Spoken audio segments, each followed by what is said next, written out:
I saw everything. Pinatay mo siya. Now that you caught me, papatayin mo rin ba ako? Ha? Now that you caught me, sige, shoot me! Huwag na sa mukha ko, okay? Ayoko bakit ako mamatay. Pero sige, patayin mo na ako. Go! Patayin mo na ako. Patayin mo rin ako parang siya. What are you talking about? I saw everything. Pinatay mo siya. Ano nakita mo, Amelie? Pinatay mo siya. Makitang-kita ko. You're confused, anak. Bakit ko na-imagine mo nakita mo? Ha? Are you drunk? Are you on something? Stop gaslighting me! I saw everything. Pinatay mo siya. Shh! Quiet, anak! Hindi ko gustong gawin yun. Ito self-defense. Papatayin niya ako. Kaya inunahan ko siya.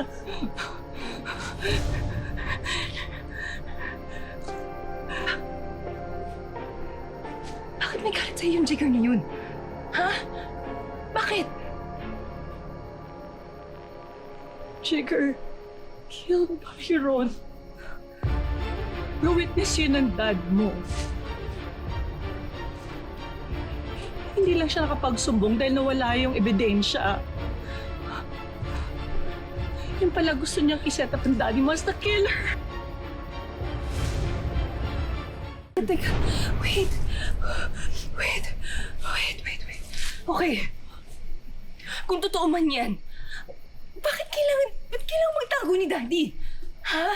Bakit kailangan mong supulan yung jigger na yan? Ano ba nangyayari, ma? Ano ba nangyayari? Anak, si Jigger ang sumira sa daddy mo. Siya rin lang makakapaglinis nito. Pero ang dami nang hinihingi. Ang laki ng pera hinihingi niya. Sabi ko, negotiate naman tayo, pero ayaw niyang pumayag. Papatayin niya raw niya tayo. Kaya kinuha ko yung baril. Hindi ko sinasadya. Ipatok kayo na lang. Okay, calm down. Okay, calm down.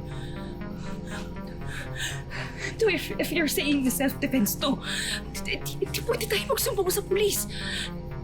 Let's ask help from them. Tatawagan ko si attorney. Sasamahan kita. Let's ask help. Kaya ni Attorney Vivero yun, ma. Hindi. Bakit? Ayokong makulong. Hindi ko kaya. Hindi, kaya ni Attorney Vivero yan. Magaling siya, kaya kanyang ipaglaban, ma. Sasamahan kita. Anak, umuwi na lang tayo, please. Hindi safe dito, please. Makarinig sa atin. Please, umuwi na tayo. Ano yung katawan ni Jigger? His body. It's too dangerous to go back. Anak, umuwi na tayo, please. Come on.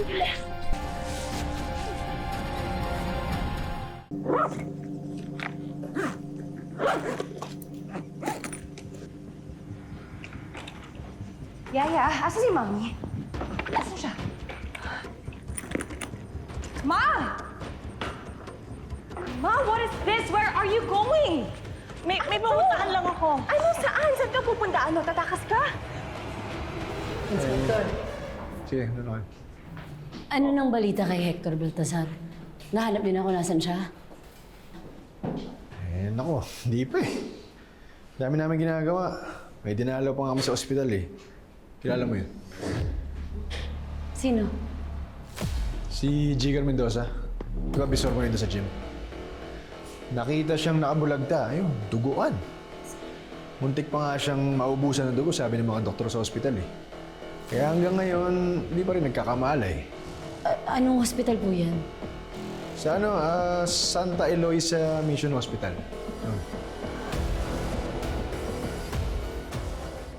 Pupunta lang ako. Please, let go, Amelie. Stop it. Ano? I'm not meant for prison. Ma, hindi ka naman ipapakulong eh. Maliwanag na self-defense yung ginawa mo. Hindi sigurado yan, Amelie. Paano kung pag initan nila ako, gawin akong sample ng mga polis? That's what they're doing to your dad, right? Alam mo yung mga mahihirap, gustong-gusto nila kapag may mayayaman na tulad natin na nakukulong. It makes them feel better. Ma, please. Wala na nga si Daddy eh. Pati ba naman ikaw mawawala? Ma! Malaki ka na, Amelie. Kaya mo na yan. Or maybe you don't really care, no? Maybe you don't really care about me. Kasi ever since naman eh. Bata pa lang ako, wala ka nang ginawa kundi i-control ako ng i-control. You control me in everything that I do. Ang tingin mo sa akin, isang manika. Bakit di mo na lang kasi aminin, ha, Ma? Just face the fact. You don't really love me. You don't care for me. Ang hina-hina mo. You're not strong enough to be a mother to me. Kasi hindi mo kaya. Wala kang kaya. Sige, malis ka na. Natatakot lang ako, Mili. Kaya ko maging isang ina sa'yo. Kaya ko. Natatakot ako. I need your help, anak.